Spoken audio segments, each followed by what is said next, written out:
I am going to share with you the biggest thing when it comes to storytelling, the biggest thing that keeps people watching. And if you don't do this, or you decide not to do this, then your audience will tend to switch off. They'll either tune out mentally or they'll literally switch off. Your story will feel confusing, and you'll find it difficult to begin an edit, to start an edit, and come up with creative ideas. So listen in to find out what that secret is.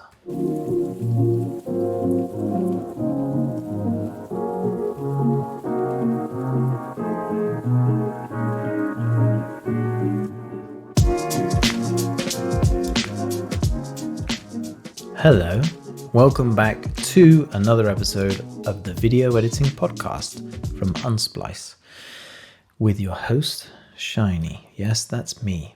Hello, welcome back. If you're new to the podcast, massive welcome. Thank you for joining me and everyone else in the community. Not that you have any way of communicating through this one-way medium, but that's what the community is all about. Anyway, thank you for joining. It's great to have you. You'll find many more great tips for editing, storytelling, and launching a career. So be sure to stay tuned, subscribe, like it, and I'll get on with it. So when most people edit, what they tend to do is they'll grab whatever footage they think is interesting. As they're watching the footage back, they're watching it and going, oh, that's cool. I'll put that in. And, that doesn't have the same amount of conscious thinking that fantastic editing has. Or if they're choosing footage, then they might simply just take dialogue that talks about the product or the thing that the video is about, an event or something like this. Alternatively, what most people do is to just take the best part of a take, and that is a personal perspective. And yes, we do need to have our personal perspective and opinions, but we have to do what's best for the edit, not what is best for us. So it shouldn't be from a personal perspective. It should be from the perspective of the edit. That's how we should be making these creative decisions. So what you really want to do, the takeaway, the tip, the most important thing when it comes to storytelling is to take your viewer on a journey. Now, there are 3 ways of doing this in the Creative Storyteller program. Now, I'm going to tell you about a journey of discovery. There are 3 different types of journeys that you can take your viewer on. You can learn those in the Creative Storyteller program. If you're interested, unsplice.com/story. And this episode is all about the journey of discovery. And now I want to share this one. This is one of my favorite ones of the 3 because it's used across not just documentaries, but also short form. It's used across the whole gamut of content and video editing. And with this, you will be able to, when you understand the journey of discovery, you'll be able to keep your audience watching for at least 80% of the duration of your video. And you'll know exactly where the story needs work when you watch it back. And you'll be able to know what footage to use to tell the best story. Now, that is a skill that counters what we said earlier. Just picking stuff that you think is good because it seems to be the best take and just throwing it on the timeline. if you do that without any consideration to story, to telling the best story, then you could lose your audience. So how do you take your viewer on a journey of discovery? Well, I'm just going to share a load of examples with you because, like I said, the journey of discovery covers nearly all, in fact, I would say all content. Not that all content is a journey of discovery journey, and that's the story that's being told, but is relevant. So there's of the 3 different types of journey that you can take the viewer on. Not all of them suit short form content, for example. But this one, the journey of discovery, suits everything. And one of the first that comes to mind is travel videos. Now, of course, travel videos exist on YouTube, on social media, TikTok, Instagram. In fact, I don't think Instagram would even exist if it wasn't for travel videos. Short form travel videos. Think about those posts where the opening shot is, some cute girl looking over their shoulder, holding the hand of the person who is filming with their phone. And you have this outstretched hand, and they're looking around and they're grabbing your hand and they're pulling you with the POV that you're looking through. And the POV is like it's your hand and that person is pulling you forward. That is the very definition of a journey, taking you, the viewer, on a journey of discovery. Come with me, we're about to explore the area. We're about to explore whatever it is. And that's why that particular framing and that shot, that opening shot caught on. Obviously, it was as a result of the algorithm. People were watching it, the algorithm promoted it, and so all these content creators realized that if I use this shot, then they will get higher views and more engagement. The reason because we love to be taken on a journey of discovery. So that's what that one single shot personifies. And then, of course, everything after that every shot after that has to keep delivering and keep surprising you and making you think, oh, that's cool. What next? Because if you don't have that after that first shot, then you're going to lose the audience. But they want to use that shot to open and then take the viewer on a journey of discovery. If they're not being surprised, then they're not discovering anything new. That is quite simply a journey of discovery. So let's think about tours of certain countries. Like you might start with that one shot and then have another shot that takes you to another part of the country, rather than, let's say it's all in one city and it just takes you down the street to the market that you can see in the distance. It's like, okay, well, I could see that was coming. I can see it in the distance of the shot. So it's not a surprise. I'm not discovering anything new. So it's this element of surprise. Discovery is surprise. So this could also be done with food tours. Travel videos with food tours. Okay, one dish. Oh, that looks interesting. I'm learning something new. Tell me about another dish. And if you went from, I don't know, let's say one fruit stall, you're on a food tour of an area, and you go from one fruit stall to another fruit stall, there's no discovery there. We've already discovered and been, enjoyed this fruit stall. I don't need to see another fruit stall. I'm not discovering anything new. I'm not surprised. I'm going to switch off. So down to its very basics, these are journeys of discovery. Travel videos. Who knew? There is a story there, and that's how you can build an interesting travel video. What else? On YouTube, here is the outlier that nobody would have ever thought is an entertaining piece of content: unboxing videos. Who knew that such a bizarre concept would be so successful? And the reason it is because of discovery, this journey of discovery. What's inside the box? Once you've watched an unboxing video, the chances of you watching it again are incredibly unlikely because there's no surprise. There's nothing new. You're not discovering anything at all. So there's no point in watching it again. However, if you were to watch a very complex film or a TV series,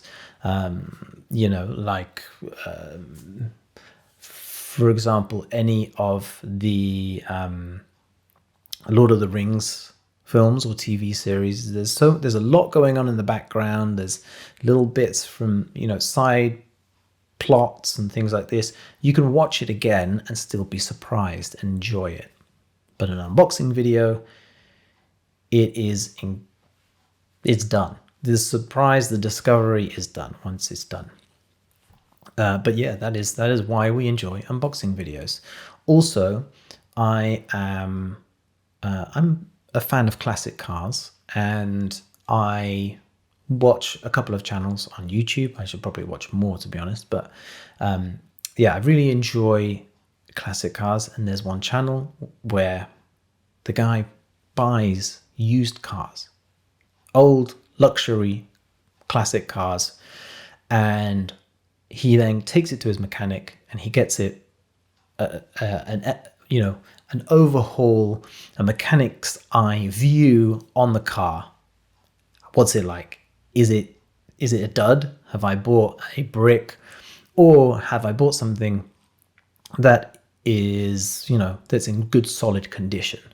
And part of that process, and what makes that interesting, is you're on this journey of discovery with him, with the guy that bought the car and is taking it to the mechanic, and he's trying to find out what's wrong with the car, if anything.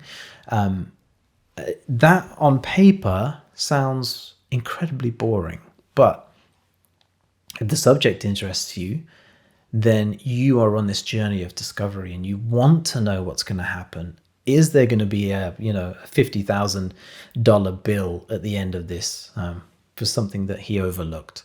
That is a journey of discovery.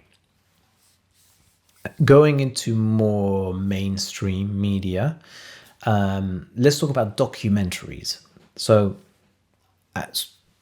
first one that comes to mind really is Vice News, because we are on this journey, especially the stuff that is host-led.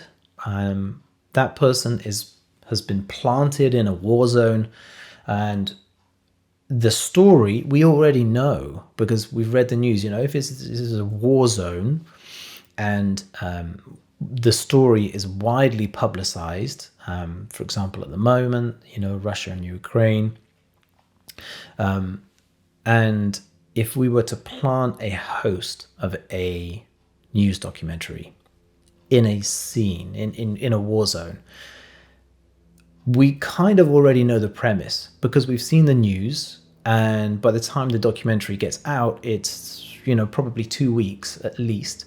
It's probably 2 weeks since it happened, so we kind of already know what's going on. There's no amazing surprise or plot twist or anything like that to these news videos, news documentaries. What we are on is a story, a journey of discovery.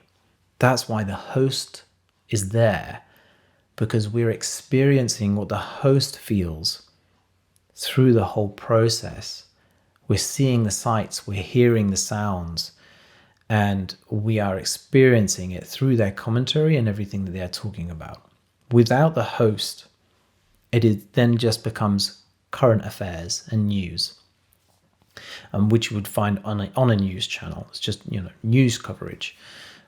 So what keeps us watching all the way to the end is this journey of discovery with the host. Standard news, you can come and go. If you're just watching a 24-hour news channel, you can switch it on, you can switch it off at any point without the fear that you are missing out on anything critical. So that really is the difference with this story, this journey of discovery. Think about news coverage of disasters as well. Even though that is just news coverage, what you can do with these news coverage of disasters is show the audience and gradually unveil the extent of the damage of the thing that's happened. Of course, this isn't just natural disasters or whatever, but gradually unveiling and taking the viewer on this journey of discovery. Of course, once the viewer has watched it once, they may be less inclined to watch more coverage of that unless it is a subject close to their heart, because the curiosity is gone. They've already been taken on this journey of discovery and they've reached the end. Another fantastic example is, and my favorite, is nature documentaries. Think David Attenborough, the BBC's, nature documentaries. Super high-end production, beautifully narrated by David Attenborough, and just so absorbing to watch. Absolutely stunning. What happens in them? There's no story plot. There's no arc. There's nothing like that. There's no complex narrative storytelling. In essence, we are in a journey of discovery. We're discovering all of these new species, their habits. All of these things are integral. If we were to so here's a species, and the next, here's a species, and then the next, here's a different species, doesn't really, yes, it's interesting for a bit, but it might become a bit repetitive. But by showing the habits of each species, of each animal, then all of a sudden, each one is different and interesting. Here's a species, it does this. It's known for this. It looks like this. It makes this mating call. Da da da da da. Then the next species is completely different and interesting, and they do it this way, and they mate this way, and they eat this way. Oh, that's cool. And then we move on to the next one, and we discover another species, and they do this, and they do this completely differently, and this completely differently, and so on. We're discovering the habits, we're discovering new species, everything is fresh and new. We're on a journey of discovery. So that should give you a lot of food for thought when it comes to the journey of discovery. Another one, coming of age films. When it comes to scripted content, coming of age films, when they're discovering themselves and discovering the limits of society or their bodies or cultural habits, things like this. These are all journeys of discovery. So coming of age films is another good example. So now that you know how important it is to tell a journey of discovery and just how universal it is worth bringing up again that there are two other types of journey. With each story or with each edit, one of these journeys will be prevalent, and one of these journeys is going to suit the edit depending on what you are making. One of these three types of journey is going to suit the edit best. If you use the wrong one, then you'll miss clarity in the message of the video, and you won't connect with your audience as well. Your audience might get confused, and as a result, they might switch off as well. And your edit would feel off, but you wouldn't quite know why. So that's why in the Creative Storyteller program, you'll learn all three types of journeys and how you can use those. So if that interests you, head to unsplice.com/story. Thank you so much for joining us. I hope you have found this super useful. I know that this is one of my favorite types of journey to create. And one of the projects within Unsplice Pro is a journey of discovery. It's about a vineyard in Nova Scotia, and they bought this land and they recouped it and brought it back to its former glory, and are making their own wines in Nova Scotia. And it's as they built this vineyard together, they experimented to see if they could create wine on the land, because it had been a pig farm and an apple farm before that. And so this journey of discovery is something that can be created using those assets that are available in Unsplice Pro. There is a footage library with those assets that you can create that. And so this journey of discovery is one of my favorites, and that's why I wanted to share it with you and go kind of deep on the different kind of uses that you'll find for that type of journey. Hopefully this has been useful. Thank you so much for joining me, and I will see you next week. Thanks very much. Take care. Bye-bye.